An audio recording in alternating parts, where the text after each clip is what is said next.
सामवेद का अध्ययन करते हुए हम सामगान के अंतर्गत आ रहे कुछ पारिभाषिक शब्दों की बात कर रहे थे।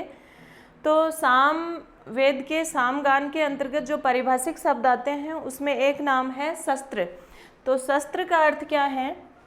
शस्त्र माने अप्रगीत मंत्र साध्या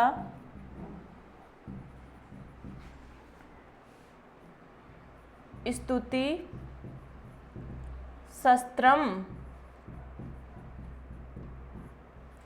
अप्रगीत का मतलब क्या होता है कि गान रहित, बिना गाए जो मंत्रों के द्वारा संपादित स्तुति है, यानी मंत्रों को बिना गाए जब स्तुति की जाती है तो इस प्रकार के मंत्र क्या कहलाते हैं? शस्त्र कहलाते हैं। तो गान रहित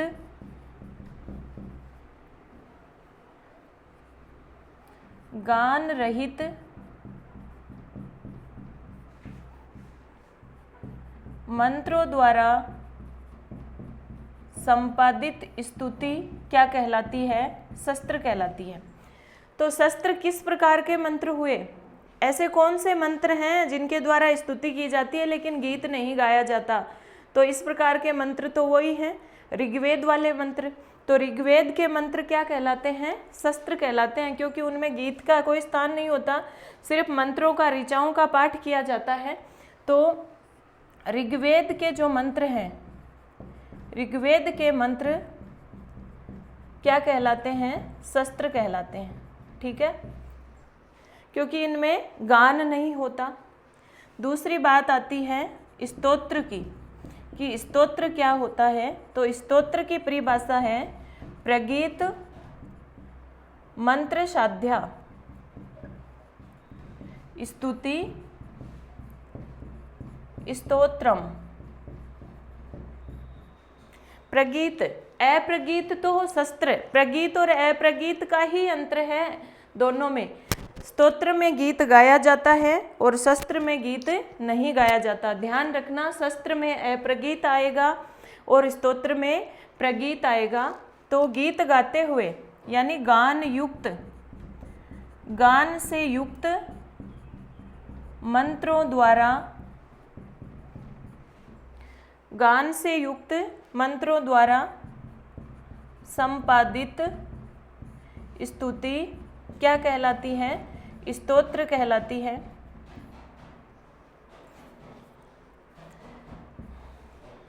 और गान, ऐसा कौन सा वेद होता है जिसमें गान यानी गीत गाते हुए मंत्रों द्वारा स्तुति की जाती है? तो सामवेद में। तो सामवेद के मंत्र, सामवेद के मंत्र क्या कहलाते हैं? स्तोत्र कहलाते हैं। अब ध्यान देना, बात एक ही है, स्तोत्र भी वही है, शस्त्र भी वही है, क्योंकि ऋचा एक ही है जिसके द्वारा स्तुति की जाती है। लेकिन ऋग्वेद में गीत गाया जाता नहीं है, गीत नहीं गाया जाता, इसलिए वो मंत्र शस्त्र कहलाते हैं। और सामवेद में गीत गाया जाता है, इसलिए वो मंत्र क्या कहलाते हैं? स्तोत्र कहलाते हैं। ऋग्वेद वाले मंत्र शस्त्र कहलाते हैं और सामवेद वाले मंत्र स्तोत्र कहलाते हैं, जबकि मंत्र दोनों एक ही है। ऐसा क्यों? क्योंकि ऋग्वेद में गीत नहीं गाया जाता, सामवेद में गीत गाते हुए मंत्रों के द्वारा स्तुति की जाती है। तो शस्त्र कौन से होते हैं? गान रहित। और स्तोत्र कौन से होते हैं? गान सहित। तो गान सहित होते हैं सामवेद के, इसलिए सामवेद के मंत्र स्तोत्र कहलाते हैं और ऋग्वेद के मंत्र हैं वो क्या कहलाते हैं? शस्त्र कहलाते हैं। इस तरह से दोनों को एक साथ लिख देते हैं हम। ऋग्वेदीय मंत्रों को हमने क्या नाम दिया है? शस्त्र का नाम दिया है। और सामवेदीय मंत्रों को हमने स्तोत्र का नाम दिया है, जबकि दोनों एक ही बात है। सायण ने क्या कहा है? सायण के अनुसार, आचार्य सायण के अनुसार, स्तोत्र के लिए 3 ऋचाएं आवश्यक होती हैं। स्तोत्र कब बनता है? जब 3 ऋचाएं होती हैं। ऋग्वेद की 3 ऋचाएं सामवेद में जाकर स्तोत्र बनती हैं, तो आवश्यक होती हैं। कितनी ऋचाएं? 3 ऋचाएं, जिन्हें त्रिच कहते हैं। किसके लिए? स्तोत्र के लिए।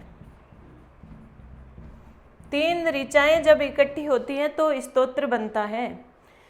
अगला जो शब्द है वो है स्तोम। स्तोम किसको कहते हैं कि यानी जो त्रिच होता है, जो 3 ऋचाओं का समूह होता है, त्रिच किसको कहते हैं? 3 ऋचाओं के समूह को त्रिच कहते हैं।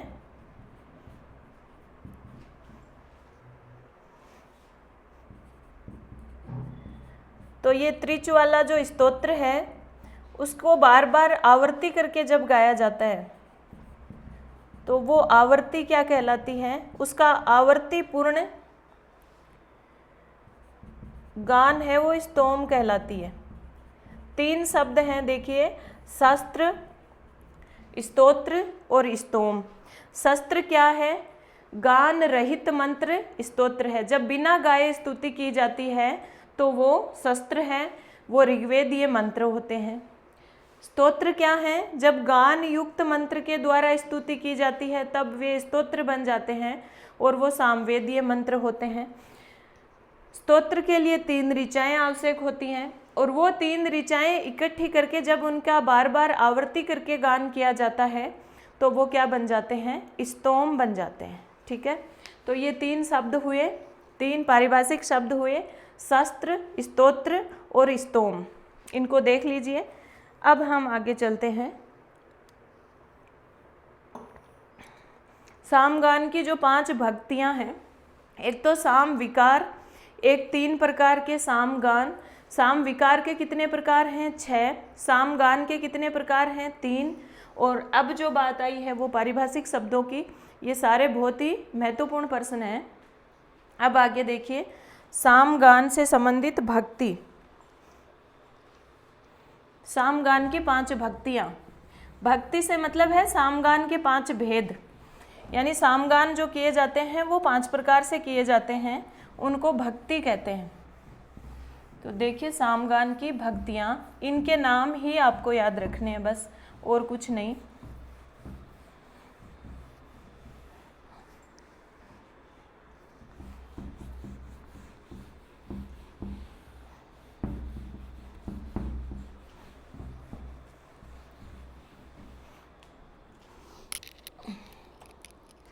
सामगान की 5 भक्तियाँ, कितनी संख्या है?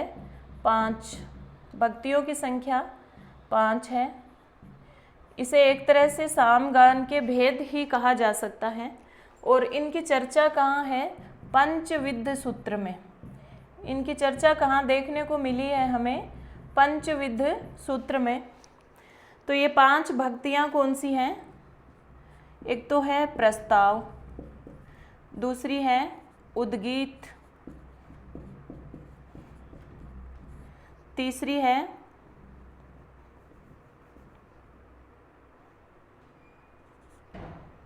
प्रतिहार,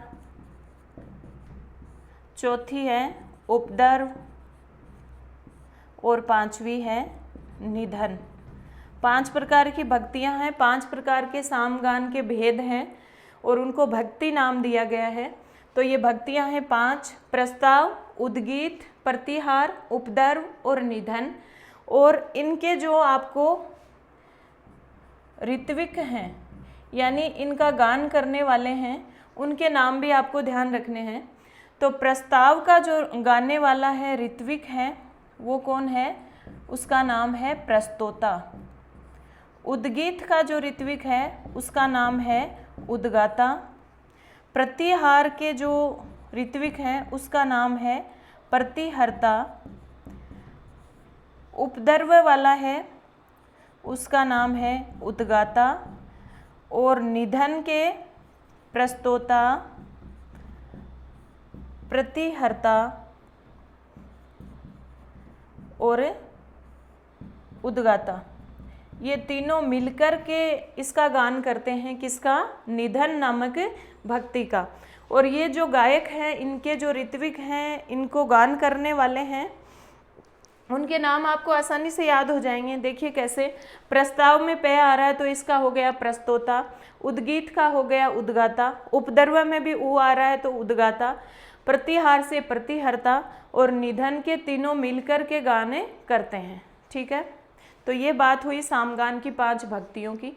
तो ये सामवेद, लगभग सामवेद संहिता पूरी हो गई है। हमने सामवेद में सामान्य परिचय पढ़ा, स्वरों के प्रकार पढ़े, उसके बाद हमने देखा 3 प्रकार के सामगान होते हैं उनको देखा, साम विकार होते हैं 6 उनको देखा, इसके अलावा सामगान में जो पारिभाषिक शब्द आते हैं उनको देखा, और सामगान की 4 प्रकार की जो भक्तियां हैं उनको देखी, और उनके 5 के 5 ऋत्विक देखे, प्रस्ताव, उद्गीत, प्रतिहार, उपदर व निधन। ध्यान रखना साम विकार 5 हैं, सामगान 3 हैं और सामगान की भक्तियां 5 हैं। तीनों चीज़ें अलग अलग हैं। साम विकार कितने हैं? 6। सामगान कितने हैं? 3। ग्रामगान 4। सामगान कितने हैं? 4। ग्रामगान, आरण्यक गान, ऊह गान और ऊह्य गान 6, 4, और ये भक्तियाँ कितनी हैं? 5 हैं। ठीक है, अब हम बात करते हैं अंत में सामवेद के भाष्यकार। सभी वेदों के भाष्यकार भी हम साथ ही अध्ययन कर रहे हैं। तो सामवेद पर किन किन आचार्यों ने भाष्य लिखा है देखिए। सबसे पहले है, सामवेद के भाष्यकारों के नाम आपको स्मरण रखने हैं। पहले है माधव, दूसरे हैं गुण विष्णु, तीसरे हैं भरत स्वामी, और चौथे हैं सायण। सर्ववेद भाष्यकार सायण। माधव ने जो भाष्य लिखा है, पूछा जाए सामवेद पर सर्वप्रथम किसने भाष्य लिखा है, तो माधव ने लिखा है, सर्वप्रथम भाष्य लिखा है। और इन्होंने जो भाष्य लिखा है उसका नाम है विवरण। कई बार पूछा जाता है माधव के द्वारा लिखा गया भाष्य विवरण भाष्य है, किस पर है? सामवेद पर है। इसको याद कर लीजिए, माँ शाम को विवरण देती है, माँ शाम को विवरण देती है। माधव, सामवेद और विवरण नामक भाष्य, माँ शाम को विवरण देती है। गुण विष्णु जो है, इन्होंने जो भाष्य लिखा है वो सामवेद की कौथुमीय शाखा पर लिखा है सिर्फ, और उस भाष्य का नाम है छांदोग्य मंत्र भाष्य। भाष्य का नाम क्या है? छांदोग्य मंत्र भाष्य। और ये प्रकाशित भी हो गया। ये क्या हो गया? प्रकाशित भी हो गया। भरत स्वामी ने लिखा है वो संपूर्ण सामवेद पर। संपूर्ण सामवेद पर भाष्य लिखने वाले कौन हैं? भरत स्वामी है। लेकिन इनका जो भाष्य है वो अप्रकाशित है। कैसा है? अप्रकाशित है। और अपने भाष्य में इन्होंने अपना परिचय भी दिया है। भरत स्वामी ने अपना परिचय भी दिया है। अगले हैं सायण, सर्ववेद भाष्यकार, और इन्होंने जो सामवेद पर भाष्य लिखा है उसका नाम है माधवीय वेदार्थ प्रकाश। क्या नाम है? माधवीय वेदार्थ प्रकाश। ये सामवेद के 4 क्या हैं? भाष्यकार हैं। इस तरह से सामवेद संहिता का हमने पूर्ण रूप से अध्ययन कर लिया है। सामवेद के जो मुख्य बातें हैं उसमें एक तो ये है कि सामवेद में आता क्या है। ऋग्वेद की ऋचाओं का गान किया जाता है, गीति पूर्वक गान किया जाता है। दूसरी बात, इसकी शाखाएं वगैरह ध्यान रखनी है। पूर्वार्चिक और उत्तरार्चिक, इसके 2 भेद हैं।